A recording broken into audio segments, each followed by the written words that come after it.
आज ही Doubtnut app download करें। Doubtnut पर होगा अब आपके सभी मैथ्स, केमिस्ट्री, फिजिक्स और बायोलॉजी डाउट्स का सफाया। बस अपने क्वेश्चन की फोटो खींचो, उसे क्रॉप करो और तुरंत वीडियो सोल्यूशन पाओ। Download now. So we were studying our chapter plant growth and development. Okay, last video में हमने पढ़ा था ऑक्सीजन के बारे में, उसके फंक्शंस एंड फिजियोलॉजिकल जो एप्लीकेशंस होती हैं सब देखी थी। आज हमने कहा था कि हम गिबरेलिंग स्टडी करेंगे, उसकी देखेंगे डिस्कवरी, ओके, आइसोलेशन वगैरह और टाइप्स और उसके क्या फंक्शंस होते हैं, क्या क्या उसके एप्लीकेशंस होते हैं। ठीक है, तो स्टार्ट करते हैं। सबसे पहले आएगा अपना डिस्कवरी। तो ये इसको कहाँ पे कर रहा था डिस्कवर? जापान के अंदर। बेसिकली अपने जापानीज फार्मर्स थे, तो उन्होंने क्या देखा कि राइस की जो सीडलिंग्स है, ठीक है, वो क्या कर रही हैं, एक्सेसिवली टॉल ग्रो कर रही हैं और इनकी जो स्टेम है वो कैसी हो रही है, वीक हो रही है, एंड सीडलिंग्स जो है वो कैसी हो गई, स्टेराइल होती है। अब उन्होंने समझा कि ये क्या है, एक टाइप ऑफ डिसीज़ है, और उस डिसीज़ को क्या नाम दे दिया, बकाने और फुलिश सीडलिंग डिसीज़। तो ये बहुत ही ज़्यादा इम्पॉर्टेंट है। पूछा गया है कि गिबरेलिन जो होता है वो कौन सी डिसीज़ कॉज करता है, या कौन सी डिसीज़ के थ्रू गिबरेलिन का पता लगा, तो बकाने और फुलिश सीडलिंग डिसीज़। अब क्या हुआ, अपने जापानीज पैथोलॉजिस्ट थे जिनका नाम क्या था, ई कुरुसावा। ठीक है, उन्होंने क्या देखा कि जो डिसीज़ है वो किसकी वजह से हो रही है, फंगस की वजह से हो रही है, और उस फंगस का नाम क्या है, गिबरेला फुजिगुरोई। ठीक है, with extract of this fungus he could produce symptoms of foolish seedling in healthy plants. तो इस फंगस के एक्सट्रैक्ट से ये प्रोड्यूस कर सकते थे same symptoms on healthy plants. ठीक है, तो अगर यहाँ पे हमें डिस्कवरी का क्रेडिट देना हो तो हम किसको देंगे, ई कुरुसावा को। ठीक है, ऊपर से सबसे पहले अपना जो गिबरेलिन था वो कौन सी फंगस से डिस्कवर करा था, गिबरेला फुजिगुरोई। तो 3 important question, bakanae, E Kurosawa and ये फंगस का नाम। ठीक है, फिर यहाँ पे क्या कह रहे हैं कि याबुता ने क्या करा, ये एक्सट्रैक्ट करा एक्टिव सब्सटेंस को और उसको टर्म कर दिया एज गिबरेलिन। तो अब यहाँ पे इंपॉर्टेंट क्वेश्चन क्या बनता है कि गिबरेलिन जो नाम था वो किसने दिया था। ठीक है, तो वो दिया था याबुता ने। ओके, प्रेजेंटली मोर देन 100 गिबरेलिन्स को आइडेंटिफाई कर चुके हैं, जैसे कि GA1, GA2, G3 ऐसे इसका नाम रखा है। अब इंपॉर्टेंट यहाँ पे फिर से क्या है, प्रिकर्सर, कि भैया इसका प्रिकर्सर कौन है, तो एसिटाइल कोएंजाइम ए। एक बार फिर से रिवाइज करो, ऑक्सीजन का प्रिकर्सर कौन था, अपना ट्रिप्टोफैन, जो कि एक अमीनो एसिड था, और यहाँ पे क्या है, एसिटाइल कोएंजाइम ए। तो अब डिस्कवरी इसकी और एक्सपेरिमेंट्स वगैरह ज़्यादा हुए नहीं थे। ठीक है, इतना ही काफ़ी है। आते हैं फिजियोलॉजिकल फंक्शंस पे। तो सबसे पहले दे रखा है क्या, स्टेम एंड लीफ ग्रोथ। यहाँ पे ये इंपॉर्टेंट है कि कौन सा हार्मोन अपना स्टेम एंड लीफ की ग्रोथ करवाता है। ठीक है, तो cell growth of stem, leaves and other aerial parts, यानी कि इंक्रीज करते हैं साइज ऑफ स्टेम का भी, लीव्स का भी, फ्लावर का भी एंड फ्रूट का, और इनकी इसी कैपेबिलिटी को यूज़ किया जाता है ग्रेप की एक्सिस की लेंथ को इंक्रीज करने के लिए। तो ये हम एप्लीकेशन से भी स्टडी कर सकते हैं। आपको क्या याद रखना है कि ये stem, leaf, flowers and fruit की ग्रोथ को इंक्रीज करवाते हैं। ठीक है, नेक्स्ट क्या है अपना यहाँ पे, ड्वार्फ शूट्स। तो apart from increase in stem length, gibberellin जो होता है स्पेसिफिकली इंड्यूस करता है इंटरनोडल इलोंगेशन। ठीक है, तो जो ड्राफ्ट वेराइटीज होती हैं उनकी स्टेम की लेंथ स्पेसिफिकली इंक्रीज भी करता है, जैसे कि अपने पी और मेज की ड्राफ्ट वेराइटीज़ हैं। ठीक है, तो अगर आप इस पे गिबरेलिन अप्लाई कर देंगे तो इनकी जो स्टेम की लेंथ है वो क्या कर जाएगी, इंक्रीज कर जाएगी। ओके, तो ये भी अपना एक इम्पॉर्टेंट इफेक्ट है। तो अब यहाँ पे हमने दोनों पढ़े, दोनों के दोनों इंपॉर्टेंट है। फिर अपना आता है बॉल्टिंग। अब ये भी इसका बहुत इंपॉर्टेंट इफेक्ट है। बॉल्टिंग बेसिकली क्या होता है, इलोंगेशन ऑफ रिड्यूस स्टेम। ठीक है, in case of rosette plants. Rosette plant जो होते हैं अपने कैसे होते हैं, उनके अंदर स्टेम जो है रिड्यूस होती है, यानी छोटी होती है, और यहाँ पे बहुत सारी ऐसे लीव्स प्रेजेंट होती हैं। आप एग्जांपल ले सकते हैं किसका, कॉलीफ्लावर, और यहाँ पे देखो दे भी रखा है कैबेज का। ठीक है, तो हम यहीं पे मार्क कर देते हैं, कैबेज हो गया अपना, और रूट क्रॉप्स लाइक रेडिश। तो इसके अंदर क्या हो रहा है, स्टेम का इलोंगेशन कर रहा है। तो आपको बस क्या करना है कि भाई ये जो बॉल्टिंग इफेक्ट है ये किसकी हेल्थ से होता है, कौन सा हार्मोन इसके लिए रिस्पॉन्सिबल है, तो अपना क्या आ जाएगा यहाँ पे, गिबरेलिन। ओके, और आगे भी इस पैराग्राफ को स्टडी कर लेते हैं। देखो, large number of broad leaves remain attached to very short axis. ठीक है, कैसे फ्लावर्स के अंदर या कैसे प्लांट्स के अंदर, रोसेट प्लांट के अंदर। तो stimulation in internode growth just before reproduction is known as bolting. Reproduction से पहले इंटरनोड की ग्रोथ जो है उसको इंक्रीज करवा देते हैं, उसी को हम क्या कह देते हैं, बॉल्टिंग। ठीक है, तो ये अगर कब करती है बॉल्टिंग, अपनी रिप्रोडक्टिव फेज के ऑनसेट यानी कि उसके स्टार्टिंग पे। Okay, favoured by cold nights और लॉन्ग डेज, तो ये आपको याद करने की ज़रूरत नहीं है। हो सकता है ये पूछ लें कि हाँ भाई रिप्रोडक्शन फेज के बॉल्टिंग जो अपनी वो कब स्टार्ट करती है, तो जस्ट बिफोर रिप्रोडक्टिव फेज। ठीक है, मेन क्वेश्चन तो अपना क्या है कि बॉल्टिंग जो है उसके लिए कौन सा हार्मोन अपना रिस्पॉन्सिबल है, तो आंसर क्या हो जाएगा, गिबरेलिन। ओके, नेक्स्ट है अपना डोमेंसी। तो डोमेंसी भी अपना इंपॉर्टेंट है, ये हेल्प करते हैं डोमेंसी को ओवरकम करने में। डोमेंसी प्रोड्यूस नहीं करते, क्या करते हैं, ओवरकम करने में हेल्प करते हैं। ठीक है, ट्यूबर्स के अंदर, बर्ड्स के अंदर, सीड्स के अंदर। और बेसिकली इस रिलेशन में ये एंटागोनिस्टिक होते हैं टू एब्सिसिक एसिड। एंटागोनिस्टिक का मतलब बेसिकली कह सकते हैं आप दुश्मन है एब्सिसिक एसिड के, या अपोजिट इफेक्ट प्रोड्यूस करते हैं टू एब्सिसिक एसिड। क्यों? क्योंकि एब्सिसिक एसिड जो है वो कॉज करता है डोमेंसी, इसलिए उसको हमने किस में डाला है, प्लांट ग्रोथ इनहिबिटर के अंदर। ये क्या करता है, ये ओवरकम करता है डोमेंसी से। तो उसमें हम 4 इफेक्ट्स पढ़े, चारों के चारों इंपॉर्टेंट है। नेक्स्ट सीड जर्मिनेशन वाला, ये भी इंपॉर्टेंट है। ठीक है, सीड जर्मिनेशन के टाइम पे क्या होता है, गिबरेलिन स्टिमुलेट करता है production of mRNA and hydrolytic enzymes. ठीक है, ये क्या करती हैं, सोल्यूबलाइज करती हैं रिजर्व फूड मटेरियल को और ट्रांसफर करते हैं कहाँ पे, एम्ब्रियोनल एक्सेस के अंदर फॉर इट्स ग्रोथ। तो सिंपल टर्म्स में अगर हम बोल रहे हैं तो अपना जो फूड मटेरियल होता है किसके अंदर, आइदर आइडोस्पर्म के अंदर या कॉटिलिडन के अंदर, उसको सोल्यूबलाइज करके ग्रोथ के लिए कौन यूज़ करवाता है, तो अपना गिबरेलिन करवाता है। ठीक है, तो सीड जर्मिनेशन में भी इसका बहुत इंपॉर्टेंट रोल है। फिर अपना क्या है, फ्रूट डेवलपमेंट। तो इसमें क्या कह रखा है, देखो, अलॉन्ग विद ऑक्सीजन गिबरेलिन जो होता है कंट्रोल करता है फ्रूट ग्रोथ एंड डेवलपमेंट और इंड्यूस कर सकता है पार्थेनोकार्पी। अब जब हम ऑक्सीजन पढ़ रहे थे तो मैंने आपको बोला था कि गिबरेलिन और साइटोकाइनिन में से कोई एक हार्मोन ऐसा है जो ऑक्सीजन के साथ पार्थेनोकार्पी प्रोड्यूस करने में हेल्प करता है, और वहाँ पे आ गया अपना गिबरेलिन। तो ठीक है, तो किस केस में, एप्पल और पियर के केस में पार्थेनोकार्पी प्रोड्यूस करने में हेल्प करता है। मोर ओवर अपना गिबरेलिन जो होता है is 500 times more effective than IAA in inducing parthenocarpy in tomato. Parthenocarpy क्या होते हैं, अपने सीडलेस फ्रूट, और we can say production of fruit without fertilization, तो उसको हम क्या कहते हैं, पार्थेनोकार्पी कहते हैं। ठीक है, अब यहाँ पे एग्जाम में क्या आ सकता है, oxygen, okay, gibberellin, both A and B। तो आपका आंसर क्या होना चाहिए, बोथ A एंड B। अगर दोनों में से कोई एक देंगे तो या तो ऑप्शन में ऑक्सीजन होगा या गिबरेलिन होगा, दोनों साथ में नहीं देंगे क्योंकि दोनों ही रिस्पॉन्सिबल होते हैं फॉर पार्थेनोकार्पी। ओके, 7th दे रखा है यहाँ पे अपना फ्लावरिंग, तो ये अपना इंपॉर्टेंट नहीं है। इंपॉर्टेंट है यहाँ पे, देखो स्पेलिंग में थोड़ा एरर है, दिस इज वर्नलाइजेशन। वर्नलाइजेशन हम इसी चैप्टर में आगे जाके पढ़ेंगे कि कोल्ड ट्रीटमेंट देते हैं हम कुछ प्लांट्स को फ्लावरिंग इंड्यूस करने के लिए। तो अगर उसको हम कोल्ड ट्रीटमेंट ना दें और गिबरेलिन प्रोवाइड कर दें तो भी उसके अंदर क्या हो जाएगा, फ्लावरिंग हो जाएगी। तो ये एक इम्पॉर्टेंट है, इनको हम मार्क कर देते हैं फिर से। ऊपर के तो अभी तक सारे इंपॉर्टेंट है, सिर्फ 7th वाले को छोड़ के। ठीक है, सेक्स एक्सप्रेशन में आते हैं। ये प्रमोट करते हैं फॉर्मेशन ऑफ मेल फ्लावर्स और genetically female plants of cannabis. हमने ऑक्सीजन के केस में क्या देखा था कि वो फेमिनिशिंग इफेक्ट प्रोड्यूस कर रहा था, यानी कि फीमेल फ्लावर्स बनवा रहा था। ये क्या कर रहे हैं, ये करवा रहे हैं मेल फ्लावर्स का प्रोडक्शन। ठीक है, किसके ऊपर, फीमेल प्लांट्स के ऑफ कैनबिस। और साथ ही साथ ये क्या कर सकते हैं, फीमेल फ्लावर को रिप्लेस कर सकते हैं with male flower on monoecious plant of Cucurbita. Monoecious plant basically क्या होता है, बाइसेक्सुअल प्लांट्स, यानी कि जिसके ऊपर आपको दोनों फ्लावर्स देखने को मिले, मेल एंड फीमेल। तो उसके ऊपर जो फीमेल वाले हैं उसको ये प्रोड्यूस ही होने नहीं देंगे। कौन से प्रोड्यूस होने देंगे, सिर्फ मेल फ्लावर। तो इनका मैस्कुलिन इफेक्ट कह सकते हैं हम होता है। ऑक्सीजन का कैसा था, फेमिनिशिंग इफेक्ट या फेमिनाइन इफेक्ट।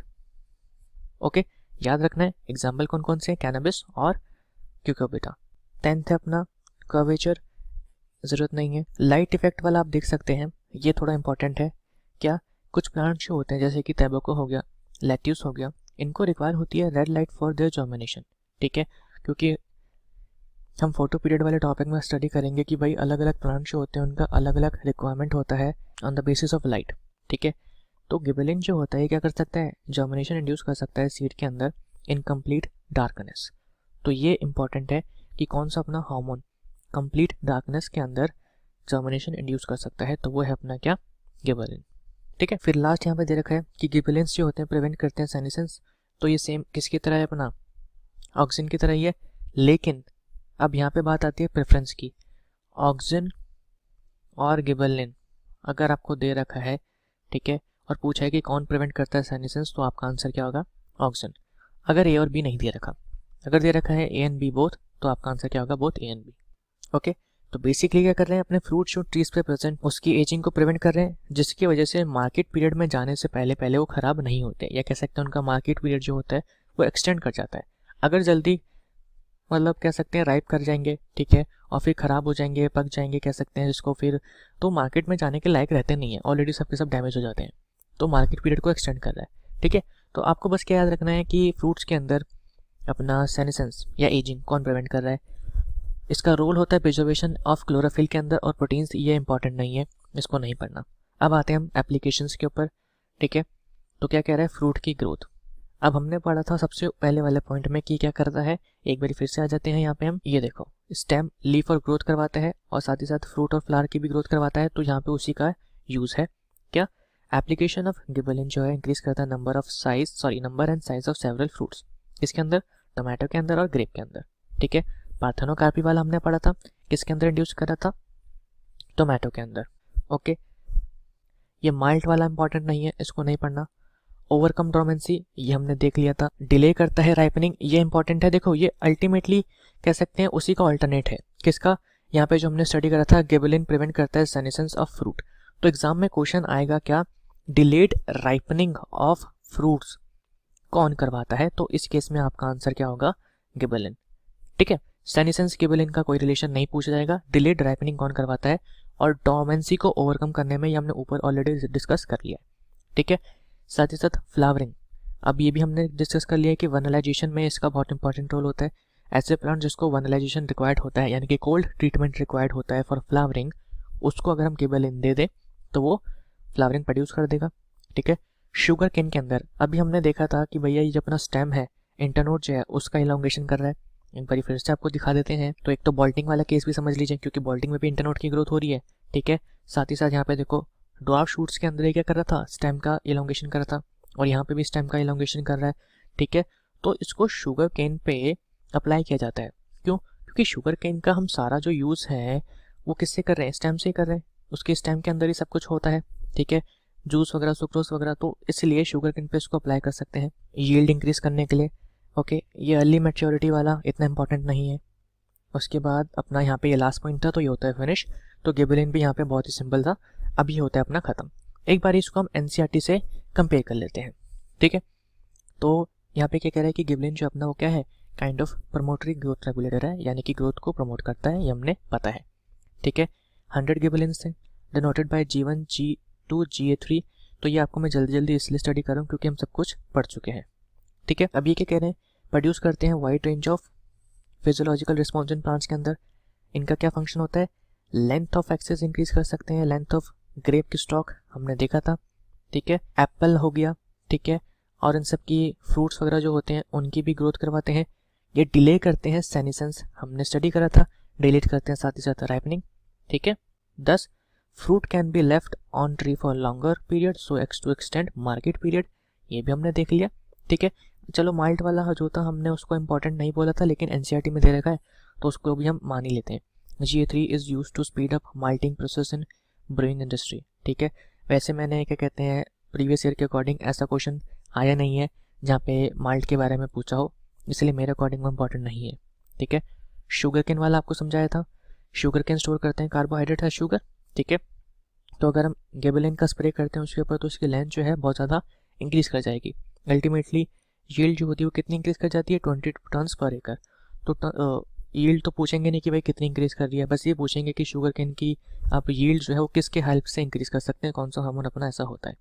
ठीक है, दूसरी बात क्या कह रहे हैं कि जब हम जुवेनाइल्स के अंदर, ठीक है, कॉनिफरस जुवेनाइल्स के अंदर गिबरेलिन एसिड का स्प्रे करते हैं तो उसका मैच्योरिटी पीरियड हेस्टन हो जाता है, यानी कि स्पीड अप हो जाता है। ठीक है, जिसकी वजह से सीड प्रोडक्शन भी इंक्रीज कर जाता है या जल्दी होता है। तो ये वाला भी मेरे अकॉर्डिंग इतना इंपॉर्टेंट है नहीं, लेकिन आप चलो इसको याद कर लेना। ठीक है, क्योंकि ये दोनों पॉइंट्स हमने पीछे, एक ये वाला माल्ट वाला और ये मैच्योरिटी पीरियड जो होता है कॉनिफरस के अंदर हेस्टन वाला, ये यहाँ पे दोनों लिखे हुए हैं, लेकिन हमारे अकॉर्डिंग इंपॉर्टेंट थे नहीं, क्योंकि प्रीवियस ईयर में इसके रिलेटेड अभी तक क्वेश्चन नहीं आया है। ठीक है, वैसे आप पढ़ सकते हैं, कोई दिक्कत है नहीं। लास्ट क्या बोल रखा है कि जो गिबरेलिन्स होते हैं प्रमोट करते हैं बॉल्टिंग, तो ये हमने बताया था, ये इंपॉर्टेंट है तो उसको आप पढ़ सकते हैं। एग्जाम्पल इसके दे रखे हैं क्या, कैबेजेस और बीट। ठीक है, पीछे और भी दे रखे थे, रेडिश वगैरह, ठीक है, और हेनाबीन भी। तो उस सारे एग्जाम्पल्स को भी स्टडी कर लेना। ओके, अब स्टडी हम करेंगे यहाँ पे साइटोकाइनिन। देखो साइटोकाइनिन एनसीईआरटी में एक पैराग्राफ का दे रखा है, लेकिन अगर आप इसके क्वेश्चंस पीछे प्रीवियस ईयर के भी करना चाहेंगे तो इस इन्फॉर्मेशन से वो सफिशिएंट नहीं है, ठीक है। तो इसको भी हम अपने ऑन नोट्स से स्टडी करते हैं। तो साइटोकाइनिन से स्टार्ट करने से पहले एक इम्पॉर्टेंट चीज़ यहाँ पे रहेगी, और वो थी अपने बायो असे ऑफ जिबरेलिन। ओके, तो यहाँ पे कौन कौन से बायो असे होते हैं? देखो, एक है अपना ड्वार्फ पी टेस्ट।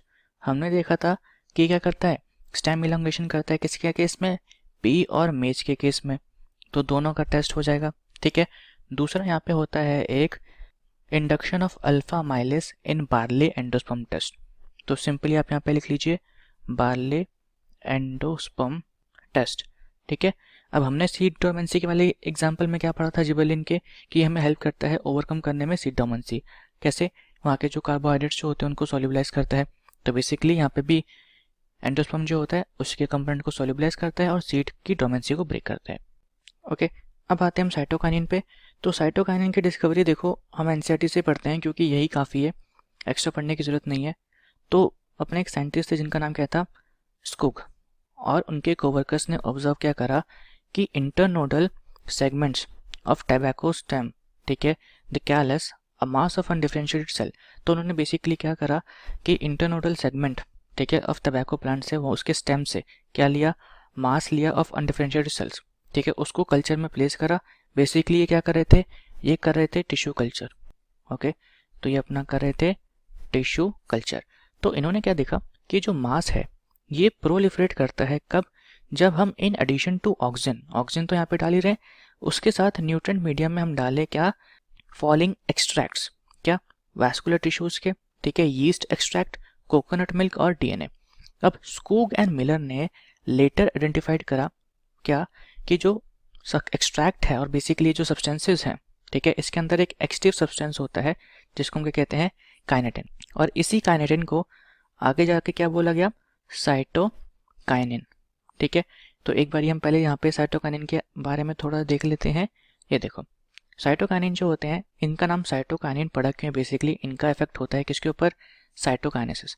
साइटोकाइनेसिस का मतलब अगर हम बताएं, that means division of cytoplasm, ठीक है। तो mainly they are associated with division, ठीक है, और they were discovered as kinetin, ठीक है। ये क्या है, मॉडिफाइड फॉर्म है ऑफ एडेनाइन और प्यूराइन, ठीक है। अब काइनेटिन जो है बेसिकली प्लांट्स के अंदर नेचुरली अकरिंग नहीं होता, जैसे कि हमने पहले एक्सपेरिमेंट में देखा था। इसको किस में से डाला गया था, कोकोनट मिल्क से, यीस्ट के एक्सट्रैक्ट से। तो क्या करा साइंटिस्ट ने, नेचुरल जो अपना काइनेटिन होता है उसकी डिस्कवरी करी है, साइटोकाइनिन सब्सटेंसेस की डिस्कवरी करी। तो फाइनली यहाँ पे क्या मिला, आइसोलेशन ऑफ जियाटिन करा, किससे, from corn colonel's and coconut milk, ठीक है। और उसके बाद से after discovery of zeatin several type of cytokinins का डिस्कवरी किया गया। आगे हम पढ़ेंगे अपने नोट्स में।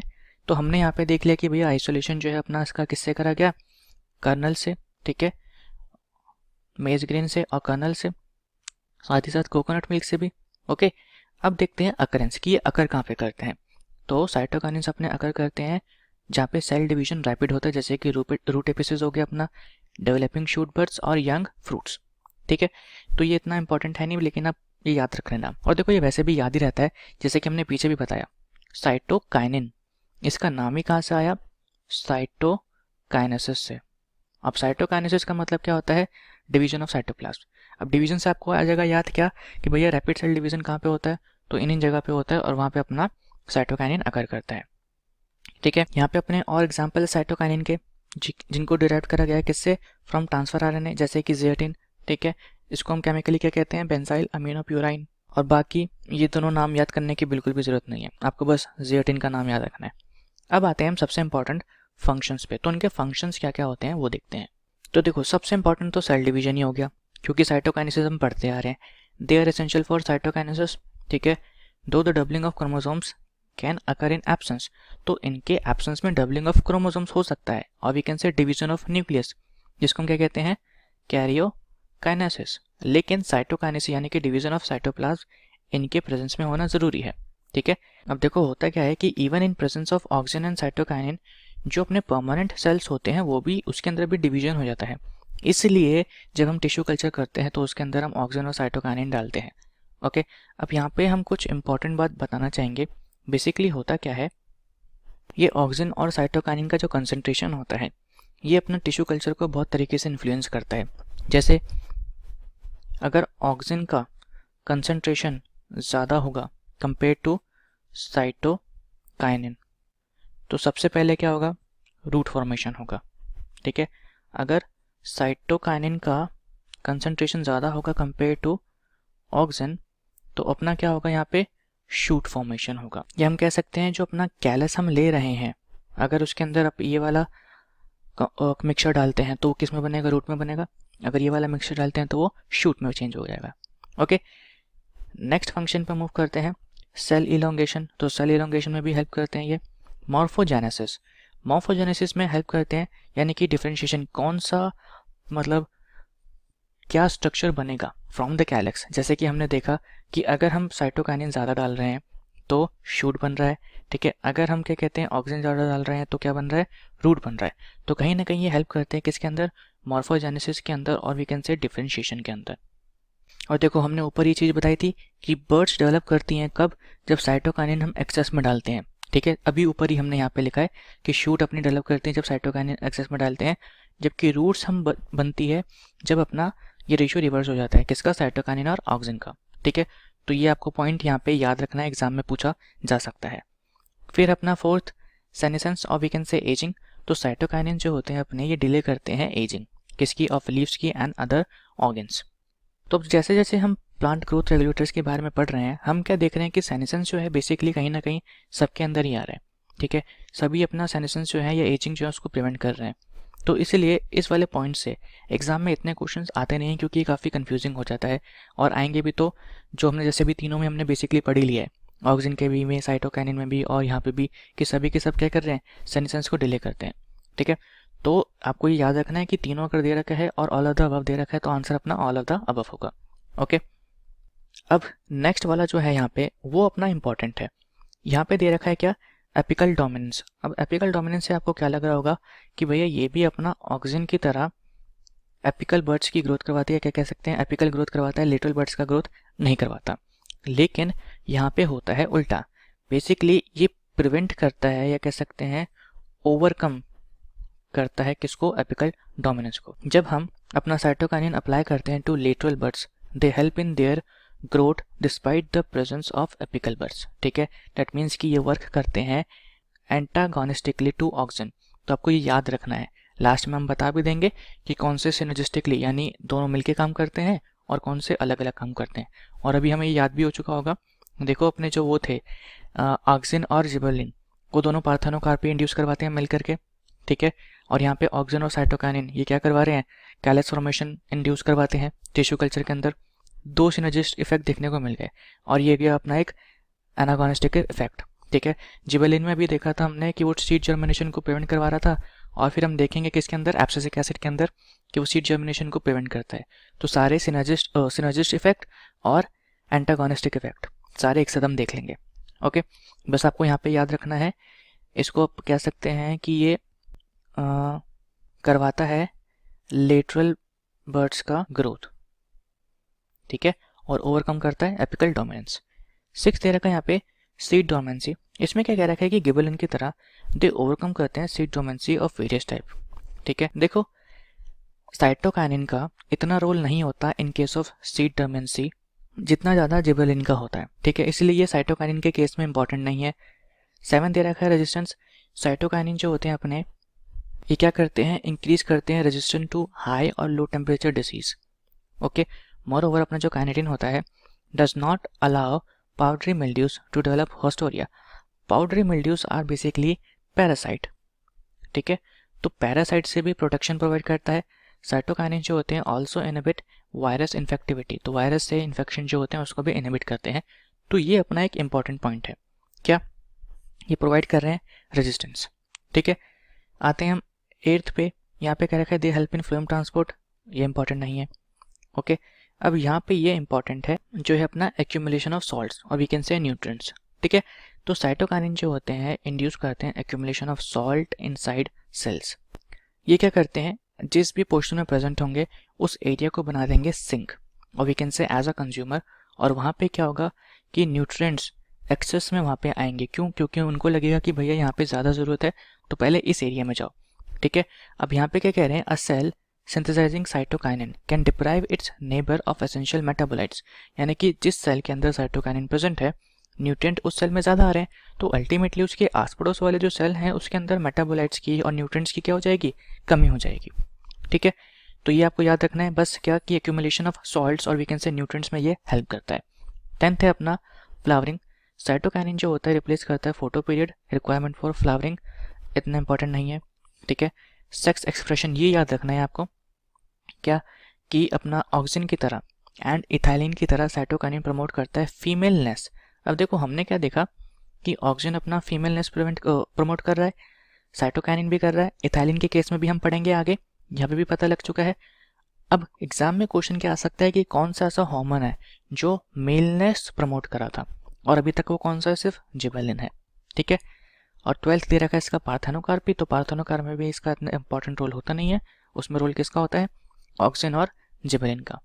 ठीक है, अब साइटोकाइनिन के यूजेस, तो टिश्यू कल्चर के बारे में आपको बताया दिया है कि भैया मॉर्फोजेनेसिस इंड्यूस कर रहा है, कैसे, मतलब अगर इसका ज़्यादा रेशियो है साइटोकाइनिन का तो अपनी शूट बन रही है, कम रेशियो है तो अपना क्या बन रहा है, रूट बन रहा है। ठीक है, सेल्फ लाइफ, अगर आप साइटोकाइनिन को वेजिटेबल्स पे अप्लाई करते हैं तो उसको हेल्प करता है सेवरल डेज तक फ्रेश रखने के लिए। रेजिस्टेंस हमने बता दिया है कि क्या कर रहा था, यहाँ पे देखो ऊपर यहाँ पे। ठीक है, low temperature high temperature disease से रेजिस्टेंस प्रोवाइड कर रहा है, और काइनेटिन जो होता है अपना ये पैरासाइट्स को हॉस्टोलियो डेवलप करने नहीं देता, और वायरस इन्फेक्शन से भी प्रोटेक्शन प्रोवाइड करता है, और ओवरकमिंग सेनेसेंस, तो ये तो सबके अंदर ही है। ठीक है, अब बात आती है साइटोकाइनिन के बायोएसे की, तो वो हम बता देंगे आपको यहाँ पे। ठीक है, पहले एक बार इसको जल्दी से रीड कर लेते हैं, यहाँ तक अपना हो गया था। अभी कह रहा है क्या कि natural cytokinins are synthesized in region, ये हमने देख लिया, for example root apices, developing shoot buds, और ये सब कुछ हो गया था। ठीक है, ये हमें हेल्प करते हैं to produce new leaves, chloroplast in leaves. ठीक है, लेटरल शूट ग्रोथ करवाते हैं, हमने देख लिया, adventitious shoot formation. Okay, cytokinin help in apical dominance, जाहिर सी बात है जब लेटरल शूट ग्रोथ करवा रहे हैं तो एपिकल डोमिनेंस को ओवरकम करने में हेल्प करते हैं, तो ये आपको याद रखना है कि साइटोकाइनिन जो है अपना एपिकल डोमिनेंस को ओवरकम करता है। ठीक है, वहाँ पे भी हमने इस पॉइंट पे काफ़ी फोकस रखा था। नेक्स्ट क्या है, ये प्रमोट करते हैं nutrient mobilization which helps in delay of leaf senescence, तो बेसिकली किसी पार्ट के अंदर अगर प्रेजेंट है तो वहाँ पे हमने बोला था कि न्यूट्रिएंट का एक्यूमुलेशन होगा, और जब न्यूट्रिएंट का एक्यूमुलेशन होगा तो अल्टीमेटली उस पार्ट का कह सकते हैं सेनेसेंस और एजिंग डिले हो जाएगी। ठीक है, अब इम्पॉर्टेंट क्या है यहाँ पे, बायोसे, कि साइटोकाइनिन्स के अपने कौन कौन से बायोएसेज होते हैं। तो सबसे पहले है यहाँ पे क्लोरोफिल प्रिजर्वेशन टेस्ट। क्यों? क्योंकि यहाँ पे हमने देखा कि ये हेल्प कर रहे हैं किसके अंदर, क्लोरोफिल फॉर्मेशन में, तो हम क्लोरोफिल से रिलेटेड एक बायोसे कर सकते हैं। सेकंड है अपना सेल डिवीजन टेस्ट। अब हमने देखा था कि ये साइटोकाइनेसिस करवाते हैं, यानी कि डिवीजन ऑफ साइटोप्लाज्म करवाते हैं, तो एक ये वाला बायोसे भी कर सकते हैं। ठीक है, और थर्ड है यहाँ पे अपना टोबैको पिथ कल्चर टेस्ट। तो बेसिकली ये क्या बात कर रहे हैं किसकी, टिश्यू कल्चर की, तो टिश्यू कल्चर में ये हेल्प करते हैं कैलस फॉर्मेशन में, शूट फॉर्मेशन में, रूट फॉर्मेशन में, तो इस बेसिस पे भी एक बायोसे करा जा सकता है। ठीक है, अब यहाँ पे अपना साइटोकाइनिन होता है फिनिश। नेक्स्ट वीडियो में हम स्टडी करेंगे अपने लास्ट 2 प्लांट ग्रोथ हार्मोन्स के बारे में, जो है ethylene and abscisic acid. Okay, so thank you so much. Class 6 से 12 से लेके नीट, IIT, JEE मेंस और एडवांस के लेवल तक 10 मिलियन से ज़्यादा स्टूडेंट्स का भरोसा। आज ही डाउनलोड करें डाउटनेट ऐप या व्हाट्सएप कीजिए अपने डाउट्स 8400 400 400 पर।